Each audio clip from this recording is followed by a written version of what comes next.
Hello friends, good morning সকালকে। তো এটা ভিডিও কালের আসছিল সন্ধ্যেবেলার। তো এই ভিডিওটা এডিট করে মানে বানায় থোয়া হয়েছে, আজ এডিট করে দিয়ে দিলাম তোমাগুলো।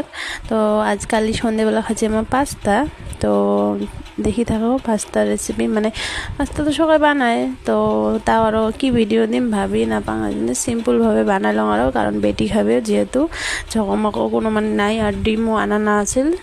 তো এমনি সিম্পলভাবে মানে বেটিক যে হচ্ছে খাং আরও মানে কি করি আছে, ওই জন্য ভাবলাম যে বানিয়ে দেন তোমাগুলোকে লগত অল্প শেয়ার করং। তো কাই কী করি আছেন, কেমন আছেন, আশা করি সবাই ভালো আছেন।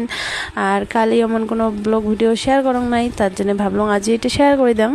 তো কমেন্ট করে কবেন গাই কী করে আছেন, কেমন আছেন। আর আমরা আছি আরও মোটামুটি ভাল, বেশি একটা ভাল না হয় কেনেবা, অত একটা মানে মন মেজাজও ভাল না হয়, শরীরও ভাল না হয়, চারিপাশে খারাপ। তো তোমাগুলো কেমন আছেন কমেন্ট করে করবেন, দেখি থাকো ভিডিওটা। আর আজ রোদ কেমন দিছে কমেন্ট করে করবেন। এই দুদিন তো অল্প ঠান্ডা দিল, আজ পুরো সকাল থেকে রোদ দিছে, কারণ কালকে যেহেতু আমাদের ছোঁয়া লাগবে তার জন্য বুঝে আজ রোদ দিছে নাকি। আর তোমরা কেমন করে পাস্তা বানান মোক কমেন্ট করে করবেন। তো মোট মানে পাস্তা বানানোটা ঠিক হয়েছে না নাই কমেন্ট করে করবেন আর কি। এটা কারণ আমার তো অতটা বানাই না, ভালো করি সিম্পলভাবে বানাই, তো ওই জন্য। আর আমার হাজব্যান্ডের লেভেল দেখো, চা দেয় বসে থাকিয়ে চা নেবে আমার আর কি। তো এইটুকু ভিডিওটা ভালো লাগে লাইক